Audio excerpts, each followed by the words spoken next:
नमस्कार, आप देख रहे हैं इंडिया टीवी। मैं हूं पंकज भार्गव। ठाकरे वर्सेस ठाकरे। पिछले 2.5 साल से महाराष्ट्र में जिस टसल की भूमिका बन रही थी वो आखिरकार होने वाली है। मराठवाड़ा के द्वार औरंगाबाद में राज ठाकरे के शो का स्टेज सेट हो चुका है। पूरा शहर भगवा भगवा है। राज ठाकरे हिंदुत्व की नई ब्रांडिंग के साथ आ रहे हैं। सवाल ऐसे में यह है कि राज ठाकरे के आने से किसकी जमीन खिसकेगी, महाराष्ट्र में किसके वोट कम होंगे, क्या उद्धव ठाकरे घाटे में रहेंगे? शिवसेना कहती है कि राज ठाकरे बीजेपी के इशारे पर चलने वाली कठपुतली हैं। क्या सच में ऐसा ही है? राज ठाकरे के हिंदुत्व शो पर 360 डिग्री एनालिसिस के साथ यह रिपोर्ट देखिए। जर हिंदुत्व हे जर राष्ट्रीयत्व असेल तर मला राष्ट्रीयत्व जास्ती मान्य आहे। काय त्याच्यामध्ये चूक आहे माझी? मी धर्मांध नाहीये, मी धर्माभिमानी आहे। माझा कोणाच्या प्रार्थनेला विरोध नाहीये, पण तुम्ही आम्हाला त्रास देऊ नका। देशभरातल्या माझ्या सर्व देशभक्त हिंदू बांधवांना माझी विनंती आहे की तयारीत राहा। मैं 1 मे महाराष्ट्र दिनी मी संभाजीनगर जिथे मी जाहीर सभा घेणार आहे।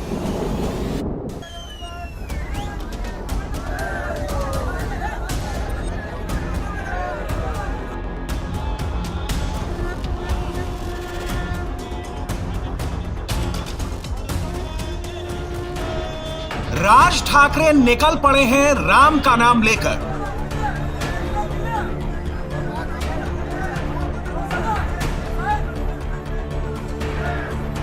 हनुमान का काम करने और ठाकरे ब्रांड हिंदुत्व पर अपना दावा ठोकने के लिए राज ठाकरे ने औरंगाबाद को चुना है।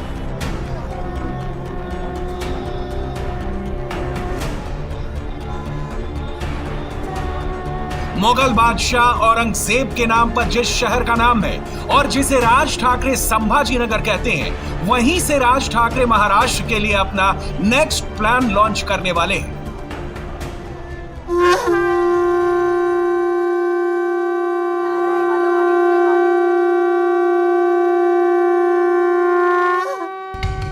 महाराष्ट्र चुनाव में अभी 2.5 साल की देरी है। बीएमसी चुनाव की डेट भी अभी फाइनल नहीं हुई है, मगर हिंदुत्व पर अपना खूंटा गाड़ने के लिए राज ठाकरे ने पूरा कैलेंडर तैयार कर लिया है। 1 मई महाराष्ट्र दिवस, राज ठाकरे की औरंगाबाद में रैली। 3 मई अक्षय तृतीया, पूरे महाराष्ट्र में हनुमान की महाआरती। और 5 जून 10,000 समर्थकों के साथ अयोध्या में राम लला के दर्शन।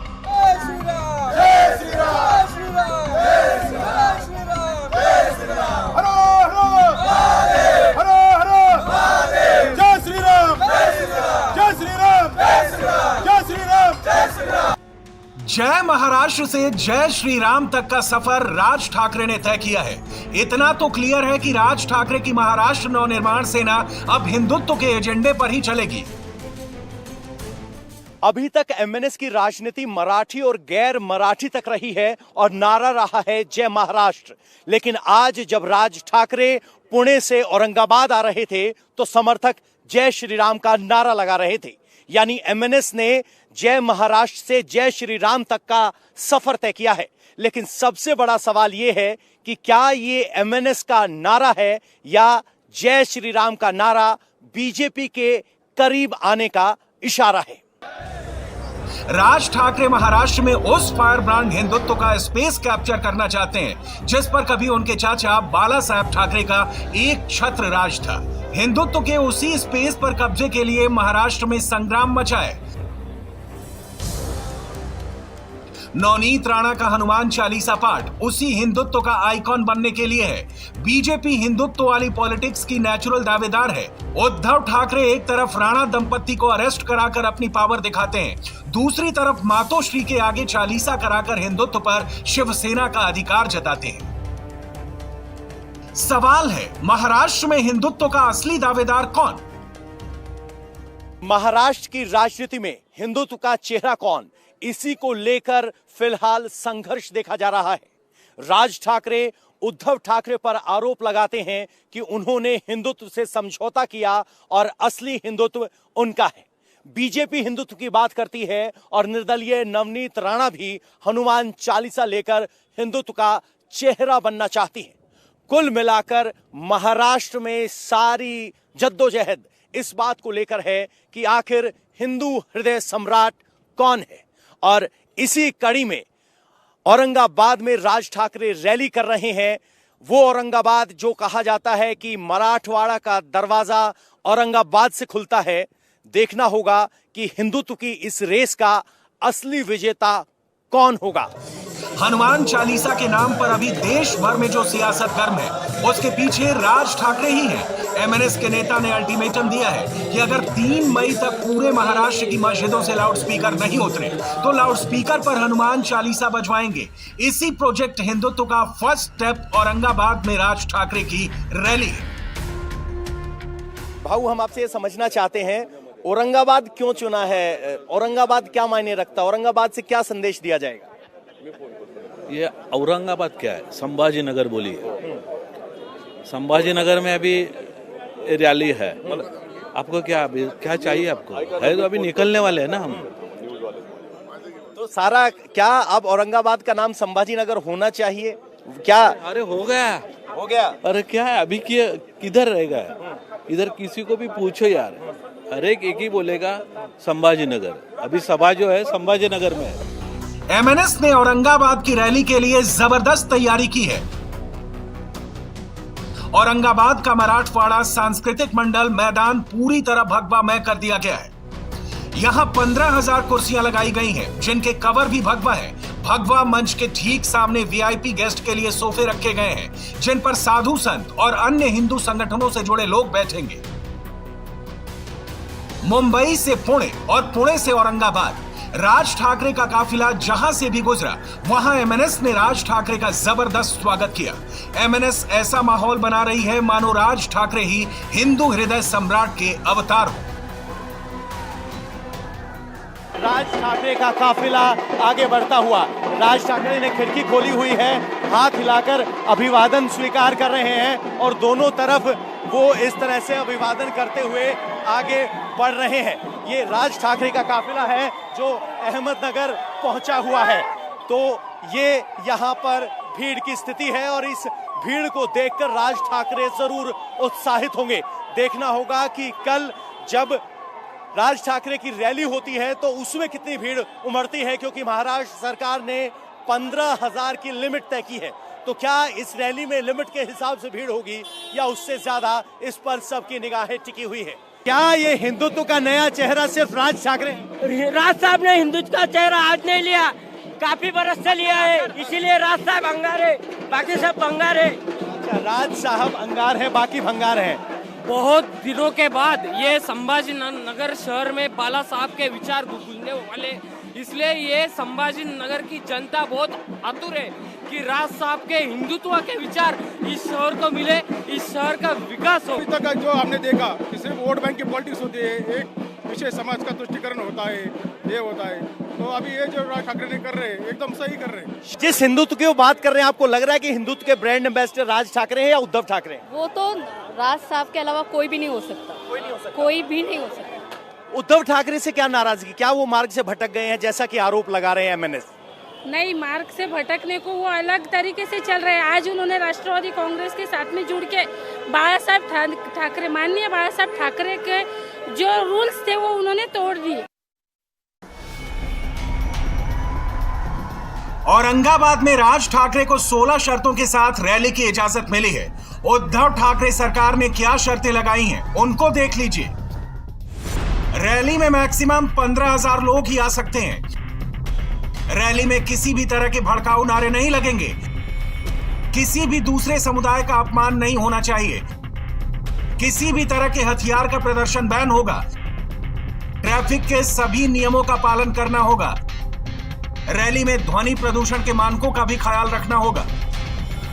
Law and order, traffic, parking, Covid guidelines का पालन। उद्धव सरकार की ऐसी शर्तें मंजूर करके ही राज ठाकरे औरंगाबाद पहुंचे। ये मैदान अपने आप में ऐतिहासिक रहा है और ये कहानी 2005 से जुड़ती है, जब बाल ठाकरे यहां संबोधित कर रहे थे। उस वक्त यहां औरंगाबाद की म्युनिसिपल कॉरपोरेशन में शिवसेना का कब्जा नहीं था और सब सवाल पूछ रहे थे कि बाल ठाकरे क्या मुद्दा लेकर आएंगे। जब वो मंच से बोल रहे थे, उसी वक्त अजान हुई, बाल ठाकरे ने कुछ वक्त अपना भाषण रोका और उसके बाद यहां की जनता से सवाल पूछा कि आपको औरंगाबाद चाहिए या संभाजी नगर चाहिए। और उसके बाद जो औरंगाबाद म्युनिसिपल कॉरपोरेशन के नतीजे आए उसमें बीजेपी और शिवसेना की सरकार बनी। वक्त की धुरी 2005 से आगे बढ़ती हुई 2022 में आई है और अब की बार उद्धव ठाकरे नहीं, राज ठाकरे महाराष्ट्र नवनिर्माण सेना के बैनर के तले इस मंच पर होंगे और अब की बार वो अजान के लिए लाउडस्पीकर हटाए जाने के ऐलान के साए में ये भाषण दे रहे होंगे। राज ठाकरे ने फायर ब्रांड हिंदुत्व का जो रास्ता चुना है वो उनके लिए आसान नहीं रहने वाला। शिवसेना ने राज ठाकरे को बीजेपी की कठपुतली बताना शुरू कर दिया है। पीछे बीजेपी है, उनकी अवस्था ऐसी है ना कि मनसे की अवस्था हुई है केमिकल लोचा जैसी। वो जो याद है मुन्ना भाई एमबीबीएस था, वैसा इनका कोई केमिकल लोचा हुआ है। उनको याद नहीं हमने पीछे क्या किया था। अब याद है इन्होंने हमारे जो मुख्यमंत्री यूपी के योगी आदित्यनाथ जी को गंजा कहा था। हाँ, ये तो गंजा है, इसको कुछ देर से बदबू आती है, लंबा रहना चाहिए। फिर कहा था जो चीजें कही उन्होंने कि यूपी के बारे में, जो यूपी के बच्चे यहाँ नौकरी के लिए उनको पिटा था, जैनों के मंदिर के सामने मुर्गी काट कर रखी थी। ये सब बीजेपी को चलता है तो चलने दो ना, इतनी गंदी राजनीति करते हो करने दो। इनका लोचा हुआ है, उनका डबल लोचा हो जाएगा, क्या फर्क पड़ता है। महाराष्ट्र के बड़े बैटल ग्राउंड में औरंगाबाद एक फ्रंट भर है। यहाँ की चुनौती बड़ी कठिन है। औरंगाबाद वो सीट है जिसे असदुद्दीन ओवैसी की पार्टी ने शिवसेना से छीनी थी। ओवैसी भी औरंगाबाद में एक्टिव है। मजलिस के सांसद इम्तियाज जलील ने राज ठाकरे को इफ्तार की दावत पर बुलाया है। राज ठाकरे साहब आने वाले हैं, उनकी सभा होने वाली है और मैं उनको इतना ही कहना चाहूँगा कि आप 1 तारीख के दिन आपकी सभा है आज मराठवाड़ा सांस्कृतिक मंडल के मैदान के ऊपर करीब 7:30-8 बजे आपकी ये सभा शुरू होंगी।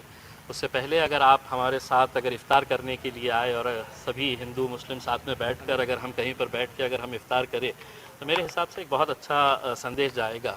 हम सिर्फ इतना कहना चाहेंगे जो सियासत करने के लिए आए हैं वो सियासत करे और जो इबादत करना चाह रहे हैं उन्हें इबादत करने।